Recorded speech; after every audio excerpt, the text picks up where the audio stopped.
लगा दिया करो, उससे तुलसी काष्ठ पकड़ा लिया करो, जोड़ लिया करो। उस तुलसी के काष्ठ से जो दीपक जोड़ते हैं उनके हृदय में भगवान की प्रीति उत्पन्न हो जाती है, भगवान के चरणों से भक्ति उत्पन्न हो जाती है। तुलसी पूजन प्रतिदिन करना चाहिए, कार्तिक में विशेष करके तुलसी जी में दीप दान करना चाहिए प्रतिदिन। सरयू जी में जाकर के दीप दान करना चाहिए जब तक आप हो तब तक।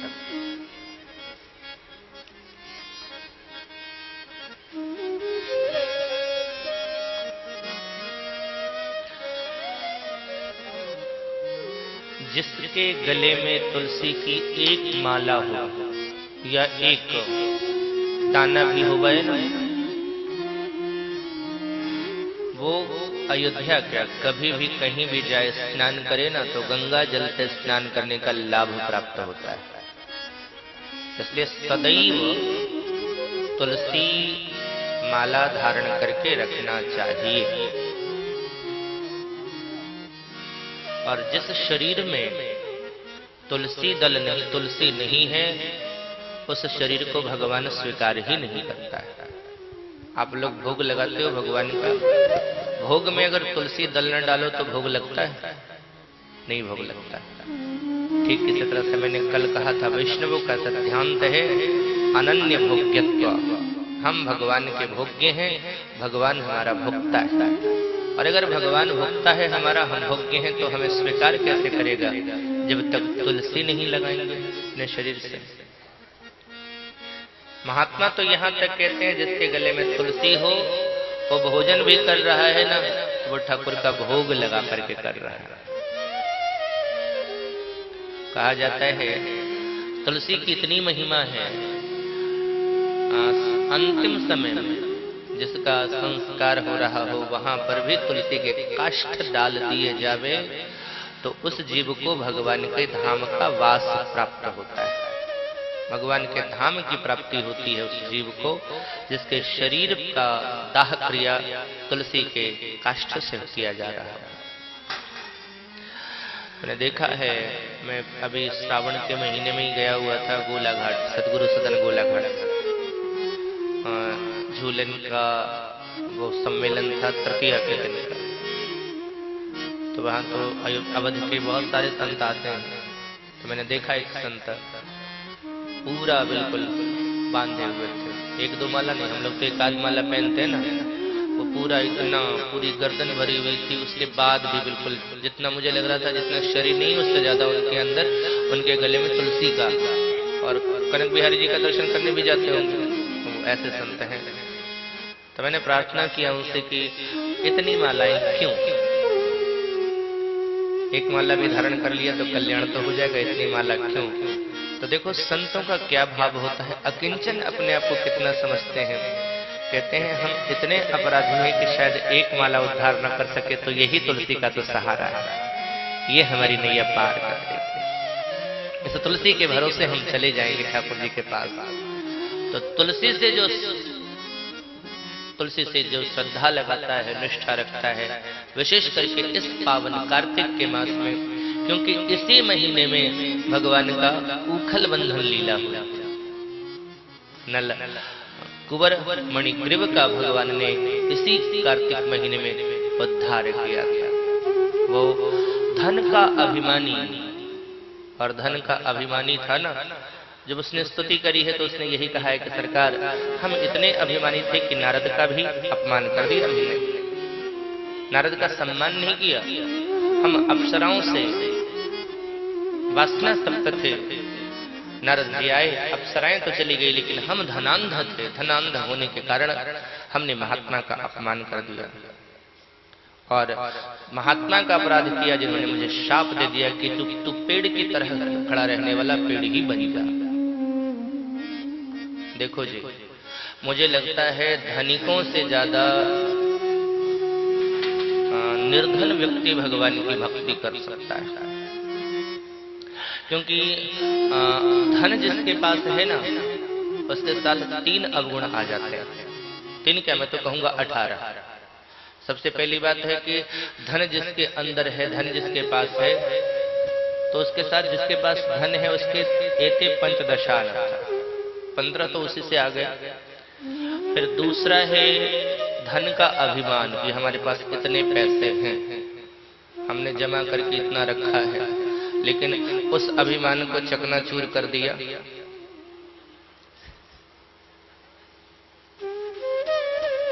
अब लोग सेटल करने में लगे हुए हैं, 30 तारीख तक किसी तरह से सेटल कर ले, नहीं तो कूड़ा हो जाएगा। तो धन का अभिमान। और तीसरा एक दोष और है धन की तृष्णा। धन बहुत आ जाता है धनिकों के जीवन में, फिर भी धन की तृष्णा लगी रहती है। अब जब व्यक्ति निर्धन है तो वो जो 15 दोष है वो तो रहा ही नहीं, और धन है ही नहीं तो धन का अभिमान कहां से रहेगा। हाँ, धन की तृष्णा रहती है उनके जीवन में कि हमें ये प्राप्त हो जाए, ये प्राप्त हो जाए। एक कोई पंडित जी तो नहीं कहूंगा, लेकिन कोई प्राकृत थे जिन्होंने एक श्लोक बनाया, मुझे तो कोई शास्त्र में नहीं मिला ये श्लोक। उन्होंने एक बात कही थी, टका कर्म टका धर्म टका ही परमं तपः, टका कर्म टका धर्मम टका कर्मं टका धर्मम टका ही परमं तपः, यस्य गृहे टका नस्ति हा टका टकटकायते। यस्य गृहे टका नास्ति वो हा टका टकटकायते। वो दिखता रहता है, जिसके घर में टका नहीं है ना, वो दिखता रहता है हा टका टकटकी लगी रहती है, हा टका। तो ये तृष्णा रहता है उसके अंदर। लेकिन धनिकों के अंदर तो ज्यादा हो गया दोष न। तो नल कुंवर मणिग्रीव ने कहा, मैं धनिक था, कुबेर का पुत्र था, इसलिए संतों का अपराध कर बैठा, और उन्होंने दिया ये श्राप। भगवान ने उसका उद्धार किया। फल वाली को फल से लेकर के फल, भगवान ने उसका भी कल्याण कर दिया। ये श्रृंगवेरपुर में जो निषाद राज गुह है, उनकी माता जी थी फल बेचने वाली। नल कुंवर मणिग्रीव जो यमलार्जुन का उद्धार हुआ, तो नंद बाबा ने कहा कि लगता है यहाँ के लिए, हमारे पुत्र के लिए कल्याणकारी ये जगह है। तो सब वहां से चल करके चले आते हैं कहाँ, वनम वृंदावनम नामम पशव्यम नवकाननम गोप गोपी गवास्यव्यम पुण्याद्रितृणवीरुधम। और वृंदावनम संप्रविश्य सर्वकाल सुखावहं तत्र चक्रोर्व्रजावासं सप्तैर अर्धचंद्रवत। भगवान वृंदावन में अब निवास करने लगे, गोकुल से वृंदावन चले आए। वृंदावन में भगवान ने माँ यशोदा से अनुमति मांगी वत्सचारण की। पहले तो मना किया, फिर अनुमति दे दी, लेकिन कहा मैया ने कि पनही पहन करके जाया करो। अगर जाना भी है वत्सचारण करने के लिए तो पनही पहन लो, चप्पल पहन लो, तब जाइयो। भगवान ने बड़ी सुंदर बात कही, मैया क्या हमारी गैया ने चप्पल पहन रखी है, हमारी गैया ने पनही पहन रखी है, वो हमारी इष्ट हैं, अगर उन्होंने नहीं पनही पहनी है तो हम क्यों पहने। तो मैया ने कह दिया, लाला वो तो पशु है, पशु कहीं चप्पल पहनेंगे। और जैसे ही कहा पशु से भगवान रोने लगे, मैया मेरी इष्ट को पशु मत कहियो, वो पशु नहीं है। भगवान का नाम है गोविंद, गाम वंदती इति गोविंद। गायों से कन्हैया को बहुत प्रेम है, बहुत लगाव है, बहुत स्नेह है गायों से। वत्सचारण करते हैं, वहीं वत्सासुर आता है, उसका वध किया। बकासुर आया, भगवान ने उसका भी वध किया। अच्छा, भगवान ने वृंदावन में जब तक निवास किया है कुछ व्रत धारण किया। भगवान ने केश नहीं कटवाए, भगवान ने सिले सिलाए कपड़े नहीं पहने। भगवान ने जब तक वृंदावन में रहे मोर पंख ही धारण किया, मुकुट नहीं पहना सोने का। भगवान जब तक वृंदावन में रहे वृंदावन के जंगलों में भ्रमण करते रहे, लेकिन कभी पनही नहीं पहने। और पांचवा व्रत, जितने भी आए वृंदावन में राक्षस, भगवान ने सबका उद्धार किया, लेकिन हथियार से नहीं, हाथ से। यानी वृंदावन भक्ति की भूमि, और भक्ति की भूमि में शस्त्र नहीं, अस्त्र नहीं, हथियार नहीं। अघासुर का वध करके भगवान आए और गोपों का मंडल बैठा हुआ था और उसके मध्य में भगवान सुशोभित हो रहे थे। क्योंकि भगवान ने नियम बना रखा था दोपहर के समय भोजन का, और भगवान ने ये कह रखा था कि ये नहीं कि सब जो आएगा जैसे खा लेगा, नहीं, सब लोग इकट्ठा करेंगे। भगवान ने गोपों से कहा अपने अपने घरों में कहना हम सब लोग इकट्ठा करके भोजन करेंगे। जाकर के मुदमंगल ने अपनी मैया पूर्णमासी से कहा, ब्राह्मणी थी ना योगमाया, तो पूर्णमासी से कहा, पूर्णमासी ने सोचा कन्हैया मेरे बनाए हुए पदार्थ का आरोग्य करेंगे, भोग लगाएंगे, तो बहुत प्रेम से उन्होंने बनाया था। और सबने अपने अपने घरों में, जो बालकों ने कहा तो सबने प्रेम से बनाया था, और सबके पदार्थ को लेकर के उनके बच्चे आए। भगवान बीच में बैठे हुए हैं, चारों तरफ गोपों का मंडल है और भगवान करपात्री बने हुए हैं। परीक्षित देखो इस दृश्य को, हाथ के बीच में ना करतल में दही भात है, एक उंगली में कटहल का अचार है, यहाँ मिर्ची है।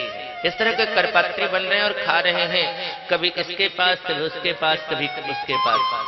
मधुमंगल को ना पूर्णमासी बुआ ने एक लड्डू बना करके दिया था, बहुत प्रेम से बनाए थे, गोंद का लड्डू, और एक ही था, क्योंकि गरीब थी ना, थोड़ा ब्राह्मणी थी तो ज्यादा व्यवस्था नहीं थी, तो एक ही दिया था। तो भगवान ने कहा मधुमंगल तू निकाल। मधुमंगल ने कहा कन्हैया मेरे पास एक लड्डू है, मैं इसे बंटवारा नहीं कर सकता, तू अगर ले सकता है तो मैं तुझे दे सकता हूँ, लेकिन मेरी शर्त पर। कैसे? बोले मैं अपने मुंह में लड्डू डालता हूँ, आधा लड्डू बाहर रहेगा आधा अंदर रहेगा, तुझे खाना है तो मेरे मुंह में अपना मुंह मिला करके आधा काट के तू ले ले। भगवान ने कहा ठीक है। तो उठ करके जाकर के मधुमंगल के मुंह में अपना मुंह मिलाया, और उसका जो मुंह खुला हुआ था ना, भगवान ने उसमें उंगली डाली और लड्डू को टप टप पूरा का पूरा बाहर ले लिया। और इस दृश्य को ब्रह्मा देख रहे थे, क्योंकि ब्रह्मा को लगा कि उस ब्रह्म का जिसका मैंने जाकर के स्तवन किया था अवतार से पूर्व, सत्यव्रतम सत्य परम त्रिसत्यम सत्यस्य योनि निहितम च सत्यै सत्यस्य सत्यव्रत सत्य नेत्रम सत्यात्मकम ताम शरणम प्रपन्ना, वो सत्य स्वरूप कर क्या रहा है। और जब देखा वो यादवों का, वो